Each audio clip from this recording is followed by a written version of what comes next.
क्या करें यार, मनोविज्ञान की परिभाषा याद कर करके थक गए, लेकिन ये परिभाषा तो खत्म ही नहीं होती और इनके मनोवैज्ञानिक तो याद भी नहीं होते। तो दोस्तों मैं हूं ना, आपका इतने दिन से कमेंट आ रहा था कि परिभाषा की ट्रिक्स लेके आओ मैम, मनोवैज्ञानिकों की परिभाषाओं की ट्रिक्स लेके आओ, तो आज मैं आ गई हूँ। तो चलिए आज शुरुआत करेंगे हम 5 परिभाषाओं से, जो मोस्ट इंपोर्टेंट है, और इनमें से 2 तो 2023 वाले रीट मेंस में आ भी रखी। तो चलिए सबसे पहले शुरू करते हैं इस परिभाषा से।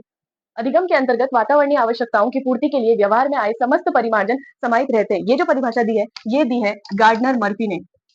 गार्डनर मर्फी ने। अब आप बताइए मुझे कैसे याद रहा। देखो आपको कुछ नहीं करना, इनमें से 3 शब्द पकड़ने हैं। कौन से वाले? वातावरणीय आवश्यकताओं की पूर्ति के लिए और व्यवहार में आए समस्त परिमार्जन समाहित रहते हैं। बस ये जो मैंने वर्ड अंडरलाइन किए, इनको ध्यान में रखना है। देखिए इस चीज को आप ध्यान से समझिएगा। हमें इन परिभाषाओं में से कीवर्ड पकड़ने हैं, तो एग्जाम में भले ऑप्शन ना भी दे तो हम आंख बंद करके मनोवैज्ञानिकों के नाम बिल्कुल सही सही लिख के आएंगे। तो देखिए क्या करना है। वातावरणीय आवश्यकताओं की पूर्ति। अब हम एग्जाम्पल लेते हैं एक पेड़ का, ठीक है। पेड़ की क्या आवश्यकता होती है, या पौधे की क्या आवश्यकता होती है, कि उसकी वातावरणीय आवश्यकता है वो पानी पीना। एक पेड़ या पौधे की वातावरणीय आवश्यकता क्या है? पानी पीना। तो अगर वो पानी पिएगा तो उसके व्यवहार में समस्त परिवर्तन आएंगे, परिमार्जन होगा उसके व्यवहार में। यानी कि पौधे को हम पानी देंगे तो या तो वो बढ़ जाएगा, और पानी नहीं देंगे तो क्या होगा? वो सूख जाएगा। तो पेड़ पौधों की वातावरणीय आवश्यकता है, उसकी पूर्ति के लिए, उसकी पूर्ति जब होगी तो उसके व्यवहार में परिवर्तन आएंगे। तो इसका उत्तर क्या होगा? पेड़ पौधों की आवश्यकता है कि उनको पानी मिले, और पानी कौन देता है? गार्डनर। गार्डनर का मतलब हिंदी में माली होता है। क्या होता है? माली। तो गार्डनर मर्फी से हम क्या याद रखेंगे? ये जो परिभाषा दी किसने दी है? गार्डनर मर्फी ने। ठीक है, तो आई होप ये वाली परिभाषा तो याद हो गई। अब हम चलते हैं दूसरी परिभाषा पे। फिर आती है हमारी अगली परिभाषा, मानव के आचरण व व्यवहार का यथार्थ विज्ञान मनोविज्ञान कहलाता है। तो अब देखिए ये जो परिभाषा है, ये दी है मैकडूगल ने। मैकडूगल ने। तो अब देखिए ये मुझे कैसे याद हुआ था। इसे पकड़िए, मानव के आचरण व व्यवहार का यथार्थ विज्ञान मनोविज्ञान कहलाता है। तो इसमें से मैंने सिर्फ और सिर्फ एक शब्द पकड़ा था, आचरण। तो आचरण से हम ले लेंगे अचार, खाने वाला अचार। और मैकडूगल को हम समझेंगे, मैकडूगल को हम क्या समझेंगे? मैकडोनल्ड। मैकडोनल्ड। मैकडोनल्ड यानी कि जो मैकडोनल्ड का बर्गर आता है, फ्रेंच फ्राइज आते हैं, वही वही एमसी होता है ना, जो मैकडोनल्ड लिखा रहता है ना, तो वो वाला मैकडोनल्ड हम समझेंगे। तो हम इससे ऐसे याद रखेंगे कि भाई हम जो है मैकडोनल्ड, यानी कि मैकडोनल्ड बर्गर को हम अचार के साथ खा रहे हैं।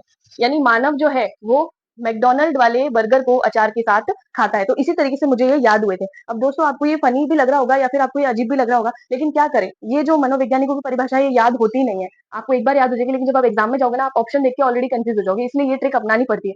और दोस्तों अगर ट्रिक याद करने से या किस तरीके से भी याद करने से अगर अपना एक क्वेश्चन या 2 क्वेश्चन सही हो रहा है, तो फिर उसमें हर्जी क्या है? तो आप आराम से याद कर सकते हैं ऐसे। फिर हमारी अगली परिभाषा है, बुद्धि से रिलेटेड है ये। बुद्धि अमूर्त विचारों के बारे में सोचने की योग्यता है। अब इसमें हम पकड़ेंगे अमूर्त विचारों और सोचने की योग्यता, ये 2 कीवर्ड पकड़ेंगे हम, ठीक है। तो ये परिभाषा दी है टर्मन ने। टर्मन ने, ठीक है। अब अपन इसको कैसे याद करेंगे, देखो। बुद्धि एक अमूर्त विचार है। अमूर्त विचार का मतलब 2 तरीके के विचार होते हैं। एक होता है मूर्त, जिसको हम देख सकते हैं। एक होता है अमूर्त, जो देखा नहीं जा सकता, सिर्फ फील किया जा सकता है। तो आप एक बात बताओ, अभी आप टीचर बन गए क्या? अभी आप नहीं बने, लेकिन फिर भी आप सोच रहे हो ना। सोच रहे हो मतलब अभी आप टीचर नहीं बने, लेकिन ये एक अमूर्त विचार है। आप सोच रहे हो कि जब मैं टीचर बन जाऊंगा, तब मैं स्कूल जाऊंगा, तब मैं बच्चों को पढ़ाऊंगी, या फिर मेरी ज्वाइनिंग होगी। तो ये अमूर्त विचार ही चल रहे हैं ना। तो अभी आप रीट की तैयारी कर रहे हो, तो आपके मन में टीचर बनने को लेके अमूर्त विचार चल रहे हैं, और आपके सोचने की योग्यता बढ़ रही है। सोचने की योग्यता बढ़ रही है, यानी कि आपका जो मन है, आपका जो मन है वो टर्टर कर रहा है ना। अमूर्त विचार बना रहा है आपका मन, और सोचने की योग्यता बढ़ा रहा है। तो अपना मन क्या कर रहा है? अपना जो मन है वो टर्टर कर रहा है। तो इससे आप इस बुद्धि वाली, ये इंपॉर्टेंट परिभाषा ये आई हुई भी है, तो आप इसको ऐसे याद कर सकते हैं। फिर आती है हमारी 2 परिभाषाएं। इसमें से ये चौथे नंबर की परिभाषा है, और ये बोनस परिभाषा है। इसके बाद मैं आपको वो परिभाषा बताऊंगी जो पिछले पेपर में आई थी 2023 वाले में। तो एक जो सबसे पहले लिखवाई थी वो वाली आई थी, और एक जो इसके बाद लिखवाऊंगी वो वाली परिभाषा रीट मेंस पेपर 2023 में आई थी। तो चलिए ये वाली पढ़ते हैं। बुद्धि अवधान की योग्यता, ये भी बुद्धि से रिलेटेड परिभाषा है। तो इसमें हमें टारगेट करना है अवधान को। अवधान से हम याद रखेंगे सावधान। क्या याद रखेंगे? सावधान। तो सावधान किस, ये जो परिभाषा दी है किसने दी है? स्काउट ने। तो आप अपने आप समझ जाइए, स्काउट एंड गाइड आप जानते होंगे। बीएसटी से जिन्होंने की उन्होंने स्काउट एंड गाइड तो की होगी, या फिर आपने मेलों में भी देखा होगा स्काउट स्काउट होते हैं, तो उनको ट्रेनिंग दी जाती है। तो ट्रेनिंग की सबसे पहली जो सीढ़ी होती है, उसमें क्या बोलते हैं? सावधान, विश्राम। तो बस उसी से, अवधान से हमको स्काउट याद रखना है। ये तो बहुत इजी थी, तो ये वाली जो है आपको परिभाषा याद हो गई। अब हम चलेंगे दूसरी पे। बुद्धि वह शक्ति है जो समस्या समाधान में सहायता देती है। अब इसमें हमें फोकस करना है समस्या और समाधान पे। बुद्धि वह शक्ति है जो समस्या समाधान में सहायता देती है। तो इसका जो मनोवैज्ञानिक है जिन्होंने ये परिभाषा दी है, वो है रायबर्न। अब इससे आप अपने आप समझ सकते हैं। कहीं किसी जगह पे आग लगी है, बर्न। बर्न को पकड़ो, बर्न। बर्न का मतलब होता है इंग्लिश में जलना। क्या होता है? जलना। तो इससे पकड़ो, बर्न। किसी जगह पे आग लगी हुई है, तो बुद्धि उसकी ऐसी चल रही है एक आदमी की कि वो समस्या समाधान में सहायता दे रहा है। कहीं जंगल में आग लगी, किसी किसी जगह पे आग लगी हुई है, तो वो व्यक्ति जो है उसकी बुद्धि की इतनी शक्ति है कि वो समस्या समाधान में सहायता दे रहा है और वो समस्या समाधान में अपनी राय दे रहा है। क्या दे रहा है? राय दे रहा है। तो आप चाहे तो इसको बर्न से याद रख लो, चाहे इसको राय से याद रख लो। तो ये 2 परिभाषा बहुत ईज़िली याद हो गई। अब चलते हैं अगली परिभाषा पे। अब हम आ गए हैं इस वाली परिभाषा पे। ये जो है रीट थर्ड ग्रेड मेंस 2023 वाली परीक्षा में आई थी। व्यक्तित्व वह विशेषता है जिसके आधार पर विशेष परिस्थिति में व्यक्ति के व्यवहार का अनुमान लगाया जाता है। ये परिभाषा जो है वो दी है कैटल ने, आरबी कैटल ने। तो अब ये मुझे कैसे याद हुई? देखिए, इसमें आपको पढ़ना है, एक तो व्यक्तित्व पे फोकस कीजिए, कीवर्ड लीजिए, और विशेष परिस्थिति में व्यक्ति के व्यवहार का अनुमान लगाया जाता है। ये 2 शब्द आप पकड़ सकते हैं। अब देखिए, कैटल कैसे याद करेंगे हम?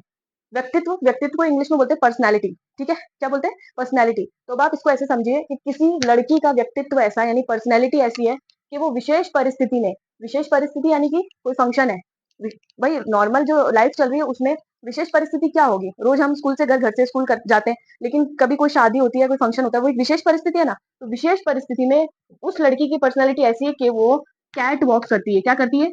Cat walk. Cat walk. इससे आप इस चीज को याद रख सकते हैं। तो मैंने जब इस परिभाषा को याद रखा था ना इस ट्रिक से, तो पेपर में जैसे ही मेरे सामने आई मुझे कैट वॉक वाली बात याद आ गई। तो मेरा ये आंसर बिल्कुल सही हुआ था, कैटल वाला। तो अगर आप ट्रिक याद रखोगे ना, मजा ले आप भूल जाओ। तो ये सारी परिभाषा मैंने इस तरीके से याद रखी थी। तो मैं आगे भी ऐसी परिभाषाओं की ट्रिक्स वाली वीडियो लेके आऊंगी। तो आप मुझे कमेंट जरूर करना कि आपको ऐसी और परिभाषाएं चाहिए या नहीं चाहिए। अगर अच्छी लगी हो तो मुझे कमेंट में बोल देना कि मैम और लेके आओ, और अगर नहीं अच्छी लगी हो तो आप भले ही बोल देना कि नहीं मैम रहने दो, चलेगा, हमें भी आती है। ठीक है। तो अगर आपको मेरी वीडियो अच्छी लगी हो तो इसको सब्सक्राइब करना, और मेरे चैनल प्रियंका एजुवर्स को जितना हो सके उतना ग्रो कीजिए। और मैं आपकी बहुत बहुत आभारी हूँ, आप लोगों ने मुझ पर इतना विश्वास दिखाया। Thanks for watching.